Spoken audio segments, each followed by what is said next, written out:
Okey, orang kalau fikir pasal liberalism ni, orang ingat macam kita boleh buat apa saja yang kita nak. Kita boleh sembang dekat apa saja idea yang kita nak. Kita boleh express apa saja yang kita nak. Freedom of speech lah kata kan. Memang selalu perkataan liberalism ni, bila sesuatu tu di luar norma, kita cakap orang tu LGBT sebagai liberal. Nampak orang tu minum arak secara terbuka adalah liberal. Oh, kita tengok orang tu warnakan rambut dia lain je seperti kita cakap orang tu liberal. Padahal kau tak tahu prinsip hidup dia macam mana. Kan? Liberal adalah berasal daripada perkataan Latin iaitu liber, liberalis atau liberal yang bermaksud bebas, tidak terikat, progresif, reformist atau radical. Bagi Angel 2007, seseorang yang liberal adalah seorang yang moderate iaitu bersedia menerima ideologi, budaya dan peradaban barat serta bersedia melepaskan diri dari ideologi, budaya dan peradaban yang bertentangan dengan prinsip-prinsip barat. Secara umum, liberalism boleh diartikan sebagai seorang individu yang berfahaman liberal atau seorang yang berpandangan bebas dan berfahaman demokrasi dalam semua aspek termasuk agama, ekonomi, ideologi dan politik. Individu yang berfahaman liberal lazimnya percaya bahawa semua manusia memiliki hak dan kesesamaan dalam bersuara dan bertindak serta bebas dari kekangan agama dan ideologi. Siapakah pemikir liberalism ni? John Locke atau dikenali sebagai bapa liberalism kerana mengembangkan idea-idea seperti limited government, hak-hak tabi'i, natural rights dan constitutionalism di barat. Locke juga mengajarkan pemisahan agama dan negara yang menyebabkan sekularasi dalam politik. John Locke lebih lanjut menegaskan the whole power of civil government is concerned only with man's civil goods. Civil government is confined to the care of things in this world and has nothing to do with the world has to come. Idea-idea ini sebenarnya dipengaruhi oleh peradaban Islam yang telah dibicarakan oleh sarjana-sarjana Muslim seperti Abu Yusuf Al-Mawardi dan Al-Ghazali. Prinsip-prinsip seperti toleransi beragama, hak milik, penolakan terhadap hak ketuhanan raja dan kesetaraan manusia, all men are born equal, yang sudah dibicarakan dalam konteks Islam sejak dahulu. Oleh itu, idea liberalism pada asalnya adalah baik dan sejajar dengan ajaran Islam dan tidak ada alasan bagi umat Islam untuk menolaknya. Yang menjadi persoalan adalah bagaimana idea-idea itu kemudian berkembang di barat, kemudian hadir di rantau ini, termasuklah di bumi Malaysia, di mana pandangan alam, world view yang sekular dan liberal kemudian mewarnainya sehingga menjadi idea-idea yang bertentangan dengan Islam secara khususnya dan agama secara umumnya. Fahaman liberalism mula masuk ke dalam masyarakat Melayu di Malaysia pada awal era tahun 1970-an, terutamanya melalui gerakan yang dibawa oleh Chandra Muzaffar melalui pertubuhan aliran kesedaran negara atau aliran. Kemudian pada tahun 1980-an berkembang gerakan liberalism ini lebih lancak dengan pembawaan pemikiran dan gerakan anti hadis serta jemaah Malaysia melalui Kasim Ahmad. Individu seperti Chandra Muzaffar dan Kasim Ahmad ni begitu berani membawa pemikiran liberalism ini telah berjaya mempengaruhi sekelompok masyarakat Melayu di Malaysia. Meskipun gerakan liberalism ini pada awalnya hanya mendapat sekelompok kecil sokongan, tetapi ia menjadi permulaan kepada perkembangan pemikiran liberalism khususnya di Malaysia. Antara contoh gerakan Islam liberal kontemporari terdiri daripada pertubuhan-pertubuhan bukan kerajaan atau NGO seperti Sisters in Islam, G25 dan Islamic Renaissance Front, IRF. Kumpulan ini mula mendepani isu kontemporari dalam kalangan masyarakat Melayu di Malaysia pada masa kini. Untuk memahami gerakan kumpulan ini, saya kemukakan secara ringkas mengenai mereka. Islamic Renaissance Front, IRF. RIF adalah sebuah pertubuhan sosial yang ditubuhkan oleh Dr. Ahmad Farouk Musa iaitu seorang doktor perubatan dan ahli akademik di sebuah universiti swasta tempatan. Pertubuhan gerakan sosial ini telah dilancarkan oleh Tariq Ramadan yang merupakan seorang ahli akademik dalam bidang teologi Islam yang terkenal di Eropah pada tahun 2019. Jika dilihat pada visi gerakan IRF, fokus utama gerakan ini adalah untuk menyeru kepada kebangkitan semula Islam daripada pemikiran ortodok dan konservatif supaya masyarakat Muslim dapat mendepani masalah masa kini. Tambahan lagi, gerakan ini mendakwa mereka membawa islah dan tajdid untuk masyarakat pluraliti yang moden terutamanya melalui wacana ilmu. Sistem ni Islam, SIS. Gerakan SIS diketahui umum adalah sebuah gerakan feminis iaitu gerakan yang memperjuangkan hak asasi terutamanya golongan wanita dan kanak-kanak. Meskipun begitu, apa yang menjadikan SIS sebagai sebuah gerakan Islam liberal adalah apabila gerakan SIS mempersoalkan dan mentafsir nas-nas dalil Al-Quran dan hadis mengikut kefahaman mereka sendiri. SIS adalah sebuah persatuan yang membawa nama Islam feminis. Mereka yang di belakang persatuan ini terdiri daripada bekas-bekas pegawai besar kerajaan, peguam, aktivis sosial, wartawan dan ahli akademik. Seterusnya G25. Kumpulan G25 adalah sebuah gerakan yang pada asalnya dianggotai oleh 25 orang anggota yang berpengaruh dan berpengalaman dalam pelbagai bidang, sama ada daripada sektor kerajaan ataupun swasta. G25 adalah kumpulan Melayu moderat yang berdaya saing, memainkan peranan sebagai sebuah pertubuhan masyarakat yang nekat untuk menyuarakan perspektif wasatiyah dalam hal keagamaan antara tentangan G25 terhadap autoriti agama di Malaysia sehingga menuntut supaya Jabatan Kemajuan Islam Malaysia atau JAKIM dimansuhkan atau akaunnya diaudit semula.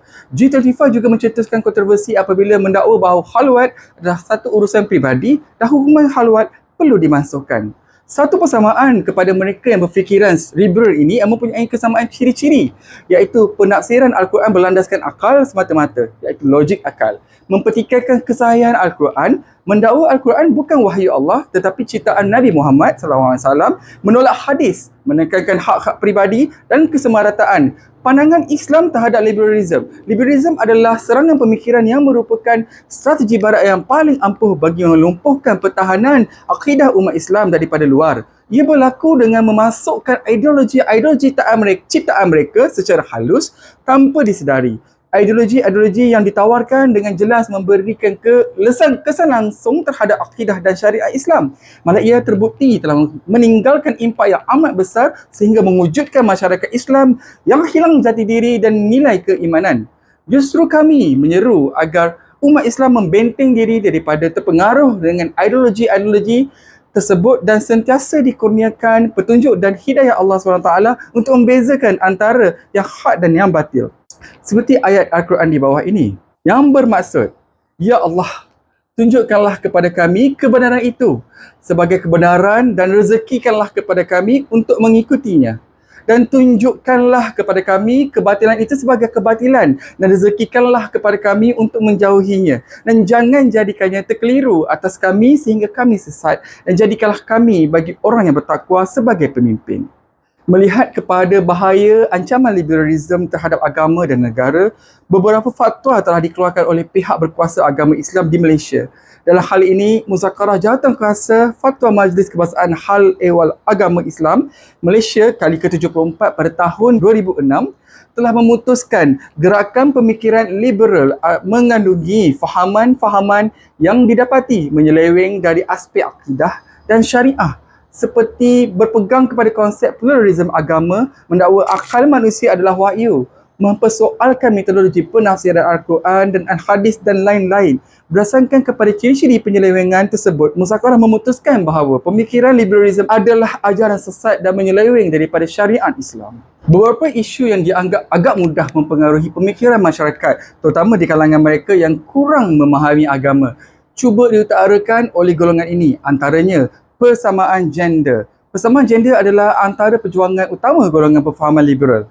Terdapat beberapa NGO yang berlandaskan pemikiran Islam liberal telah berusaha keras menuntut persamaan antara lelaki dan wanita sebagai agenda perjuangan mereka. Perubahan hukum syariah khususnya yang berkaitan dengan persamaan hak antara lelaki dan perempuan disuarakan oleh kelompok seperti SIS, Sister in Islam, aurat wanita. Aliran pemikiran Islam liberal melihat bagi memerdekakan wanita dari belenggu kejemudan adalah salah satunya melalui pemahaman aurat yang universal. Mereka melihat persoalan tudung jubah dan menutup aurat itu sebagai sesuatu yang merimaskan wanita.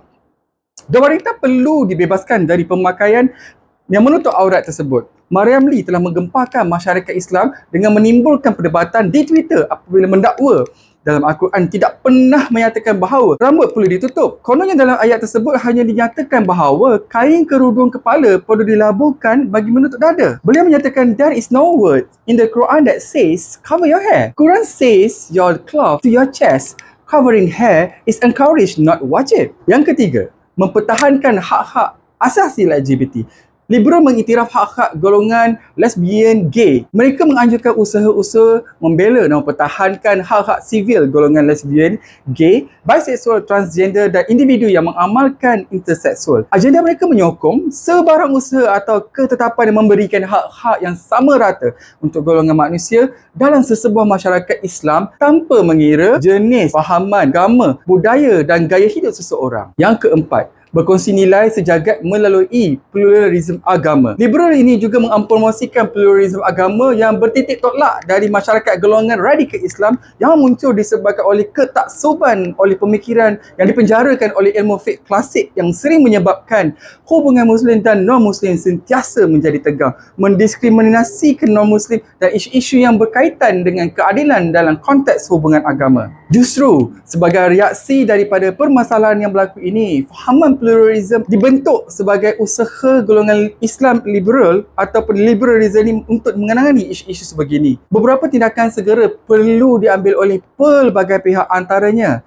menimbulkan kesedaran di kalangan masyarakat mengenai ancaman liberalism secara menyeluruh dan meluas. Kesedaran yang meluas perlu diusahakan agar pengaruh pluralism agama dapat dibendung. Pendakwah-pendakwah perlu menekankan betapa bahaya liberalism kepada masyarakat. Silibus yang khusus boleh dirangka sebagai bahan penyampaian dakwah kepada masyarakat. Pendakwah tidak hanya berfokus kepada satu isu biasa seperti kekeluargaan, kesihatan, pembangunan sosial dan politik semata-mata. Peranan pihak berkuasa agama, penguatkuasaan mestilah dilakukan dengan tegas terhadap fahaman liberal ini. Pegawai pejabat agama perlu kerap turun padang terutama di kawasan berisiko tinggi dengan gejala ini. Pencegahan akan lebih berkesan jika dilakukan secara serentak antara penyampaian ilmu agama dan penguatkuasaan undang-undang ke atas pesalah laku akidah ini. Selain itu, pihak berkuasa agama juga disarankan menubuhkan jawatan kuasa khas yang terdiri daripada pakar-pakar liberalism di seluruh negara. Jawatan kuasa ini berperanan membantu pihak berkuasa agama dalam mendepani isu dan cabaran liberalism di Malaysia secara berkesan dan sistematik. Perkara ini penting memandangkan umat Islam pada masa kini berhadapan dengan suatu ancaman yang besar yang memerlukan kerjasama strategik daripada pelbagai pihak. Ketiga, peranan institusi Wasatiyah Malaysia. Institut Wasatiyah Malaysia juga boleh berperanan untuk meneruskan kefahaman agama dan pegangan akidah umat Islam melalui pelbagai aktiviti seperti seminar, bengkel, wacana dan sebagainya selaras dengan objektif penubuhan institut. Yang keempat, memberi galakan kepada pelajar dan masyarakat untuk menyertai seminar, ceramah berkaitan dengan penyelewengan fahaman liberal ini. Institusi-institusi pengajaran Islam di Malaysia berperanan dalam menganjurkan program-program membincangkan isu-isu semasa berkaitan fahaman liberal.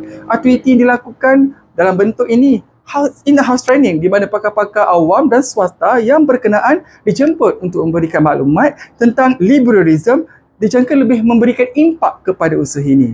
Sebagai penutup, pengaruh dan kesan liberalism semakin membarah dalam masyarakat kita. Keadaan ini akan mengundang impak negatif daripada akidah dan sasihan generasi muda kita yang sangat mudah dipengaruhi oleh anasir-anasir baru. Apalagi apabila diwarnai wajah liberalism itu dengan perbahasan yang nampak semacam ilmiah dan kononnya sebagai formula penyelesaian masalah ummah. Tindakan sewajarnya perlu dilakukan bagi menyekat virus ini dari terus mewabaki masyarakat kita.